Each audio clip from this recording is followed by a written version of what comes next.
Secret of the Tomb. You know, I actually wasn't planning on seeing this movie. I thought, oh, I'm too old. But, I went with my little cousin and things worked out. So, what the heck, might as well. I do think the Night at the Museum movie, the first one, was kind of a classic in a way, a kid's classic. It was really well done and really one of those things that every kid had seen because it came out that came out like 9 years ago. So yeah, let's start with the characters. The character of Larry Daly, Ben Stiller reprises his role as the night guard of the Museum of Natural History, or National, whatever. I like the conflict he has with his son, how he kind of becomes a hero too. Like, the scene, Lancelot says, is he a knight? And he's like, he may not look like, and Teddy Roosevelt says, he may not look like a knight, but I assure you, he's quite capable of being a hero. Also comes how he does all this for cardboard statues. Like, he loves the exhibits when they come to life. He does this to save their lives. Then there's Teddy Roosevelt. Rest in peace, Robin Williams. You will be missed. Teddy kind of serves as a guide and a inspirational figure to Larry. And I like their relationship they have, how they're friends, and they, in a way, have a father-son relationship, the way Malcolm Reynolds and Shepard Book have one. Then there's Jedediah / Arcavius. I'm doing them both as one just because they're basically the same way. And Steve Coogan, and Owen Wilson have really good chemistry. They work so well together. I like their companionship, how the first movie they were rivals and then they became, allies that were, yeah. It was weird having Octavius make homosexual remarks. That was, okay. I think that went over most kids' heads, but that was weird though. There's Nick. I like characters that are like high school age and they're kind of struggling with the problems of childhood. Mostly just because I'm that age and I'm having those same problems right now.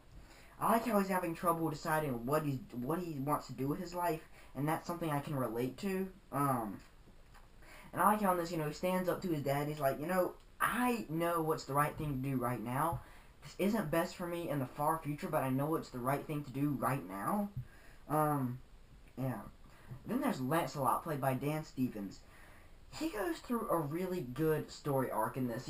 Imagine last second, you just find out out of the blue, you are not real. You are a wax statue that gets to come to life every night because magic. You are you are by all means pretty much not real. You're not a real person.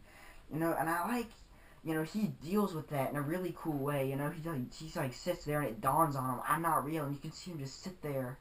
And the expression on his face, and then, whips out his sword and starts, chopping up stuff out of anger. He's like, I'm not real, And I like, also, he teaches Nick, he's like, do not let any man get in your way of what you know your future is. If you know this is what your future is, don't let anybody get in the way of that.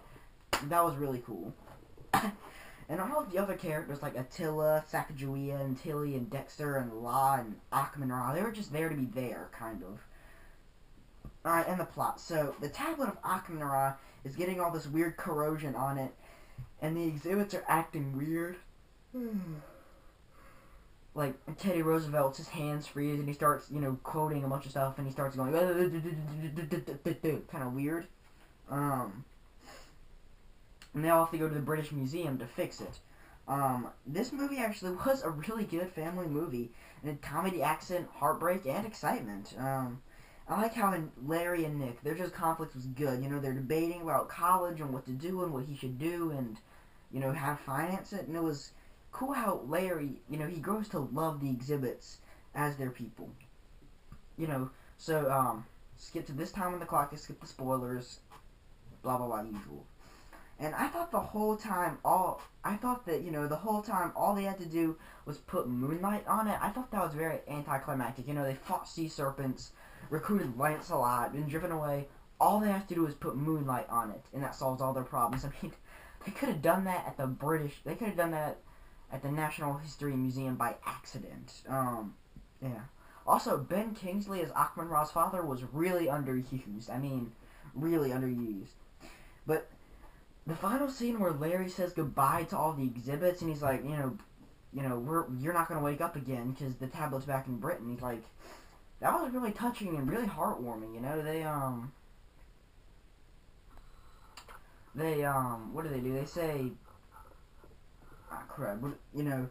you know, Attila the Hun's like, my friend, and then they all wave goodbye, and they all salute him and stuff, and then Teddy Roosevelt's like, goodbye, Lawrence, and whips out his sword in that famous position, and then Larry kind of sits there and he scares him, and that was funny. That was a touching scene, and I'm like, you know, for a franchise that I didn't care about that much, that was touching, you know? So all in all, that was a very good family movie. Like the ending, you know, I like how it does feel like a final chapter also.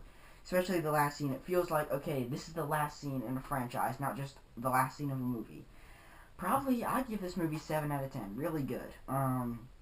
So, yeah, as usual, be sure to subscribe. Goodbye. Stuff.